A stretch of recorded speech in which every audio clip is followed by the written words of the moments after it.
Hello everyone, मैं S के सिंह। आज के इस वीडियो में बात करने वाला हूँ recognised seat versus permitted seat के बारे में।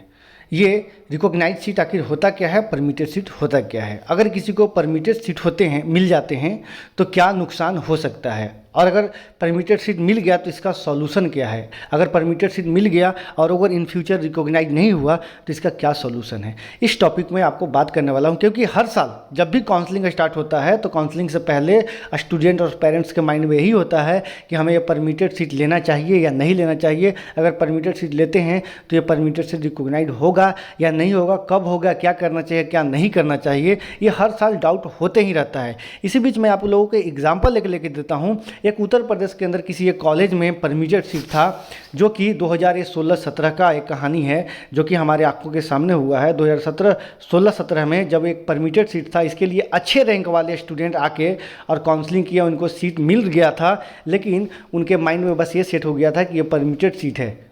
उनके माइंड में बस ये सीट सेट हो गया था कि ये परमिटेड सीट है और उन्होंने सीट छोड़ दिया। बहुत सारे स्टूडेंट आए थे और सीट को छोड़ते चले गए। लेकिन इसी बीच एक डॉक्टर आए थे जो काफ़ी पुराने डॉक्टर थे, लेकिन उनके माइंड में ये पता था, माइंड में सेट था कि कभी भी रिकॉग्नाइज परमिटेड सीट है वो रिकॉग्नाइज हो जाती है।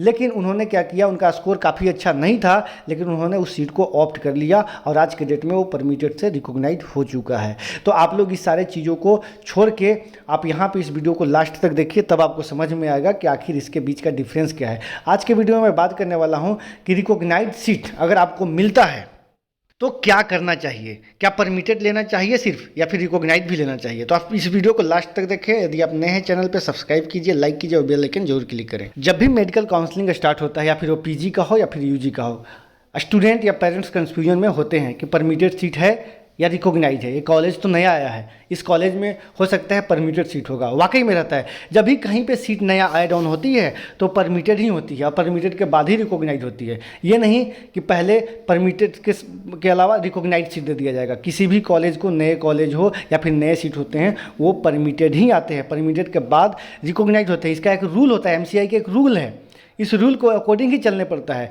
मान लीजिए किसी कॉलेज में अगर एक परमिटेड सीट यानी कि नए सीट ऐड ऑन हुए हैं, तो इसमें एमसीआई के रूल के अकॉर्डिंग उनको फर्स्ट ईयर में जो सीट अलॉट हुआ, उनको सेकेंड ईयर में भी वो सीट को फुलफिल होना चाहिए, और थर्ड ईयर में भी अगर फुलफिल होता है तब वो सीट परमिटेड से रिकॉग्नाइज होता है। अगर वो इन केस सीट अगर खाली रह जाता है तो वो सीट परमिटेड होता है। तो परमिटेड सीट अगर रह गया लास्ट तक तो आपको क्या करना है। 99% सीट होता है वो परमिटेड से रिकॉग्नाइज हो जाता है। 1% इन केस चांसेस रहता है कि वो परमिटेड रह जाता है अगर उसका सीट खाली हो गया तो। लेकिन आज के 2 साल पहले का मैं कहानी बताता हूँ। एमसीआई के रूल है कि कोई भी सीट काउंसलिंग के दौरान खाली नहीं जाना चाहिए। तो जब कोई सीट खाली ही नहीं जाएगा और उसका जो फुलफिल उसका कैरेक्टेरिया है, यानी कि उसका जो फॉर्मेलिटी है जब फुलफिल हो जा रहा है, तो ये सीट 110% है कि परमिटेड से रिकॉग्नाइज होगा ही होगा।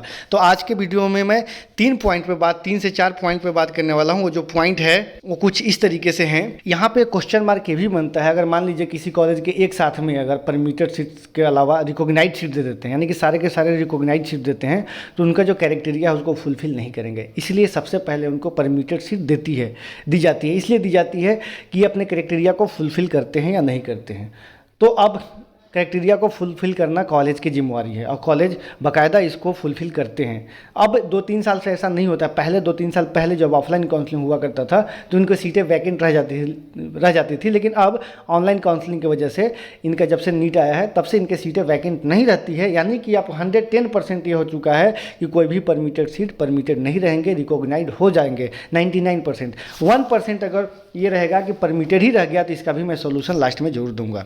और स्टूडेंट और पेरेंट्स के दिमाग में यही रहता है कि सीट बढ़ नहीं रहा है, सीट बढ़ाओ, सीट आएगा तो हमको सीट मिलने के चांसेस होंगे। तो बाबा अगर आपको सीट नया आएंगे तो परमिटेड ही रहेंगे, ऐसा नहीं कि डायरेक्टली वो रिकॉग्नाइज हो जाएंगे, क्योंकि ये एमसीआई का रूल है कि पहले उनको परमिटेड देगा। परमिटेड के बाद अगर वो क्राइटेरिया को फुलफ़िल करते हैं, यानी कि जो उनका रूल है उस रूल के अकॉर्डिंग चलते हैं, तभी उस सीट को परमिटेड से रिकॉग्नाइज करेंगे।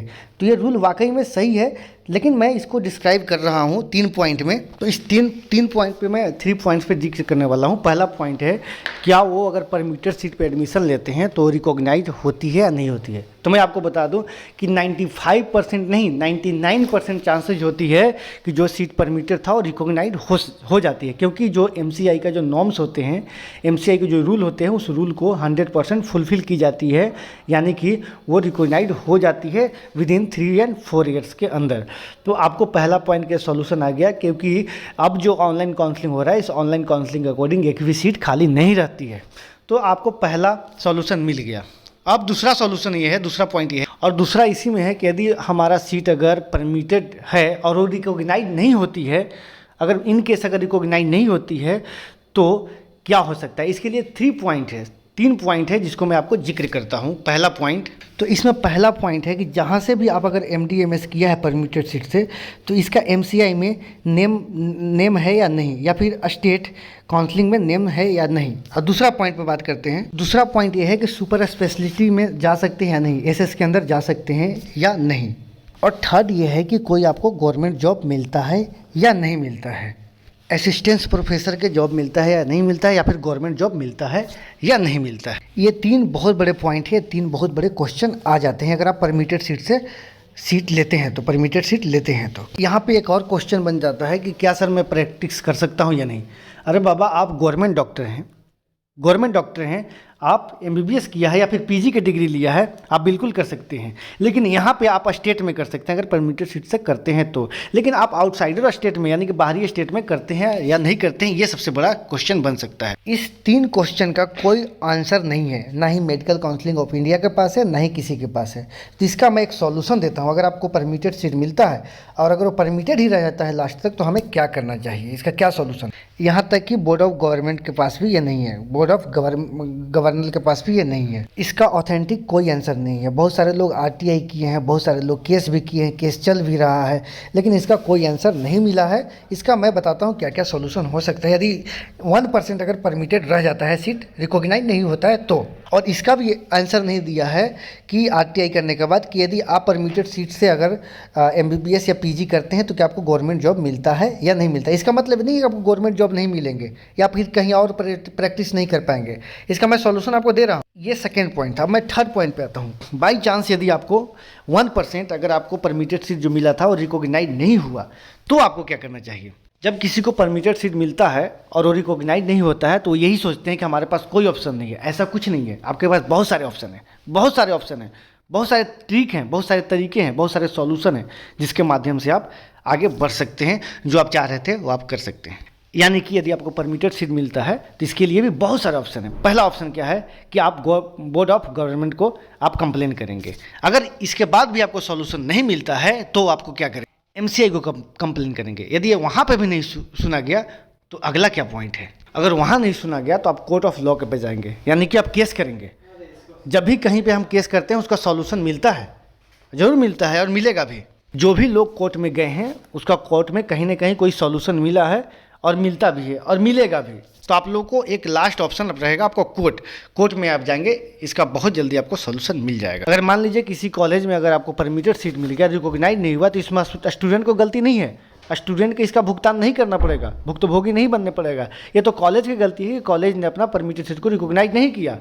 तो आपको यहाँ पे सुप्रीम कोर्ट अगर कहीं पे भी अगर आप हाई कोर्ट में केस करते हैं तो आपको इसका सॉल्यूशन जरूर मिलेगा, क्योंकि आपकी गलती नहीं है। आपने जिस सीट पे लिया वो भले कॉलेज ने आपको परमिटेड से रिकॉग्नाइज नहीं किया, ये उसकी गलती है, आपकी गलती नहीं है। आपने तो जो करना था वो किया, आपने डिग्री लिया। तो यहाँ पे कैंडिडेट को अपना डिग्री भी करने के लिए मिल जाएगा, सुपर स्पेशलिस्टिक करने के लिए भी मिल जाएगा और सारे सॉल्यूशन के मिल जाएंगे आपको। इसके लिए मैं आपको एक कुछ फॉर्मेट आपको दूंगा, जो स्टूडेंट को प्रॉब्लम होगा वो हमको मैसेज कर सकते हैं व्हाट्सएप पे।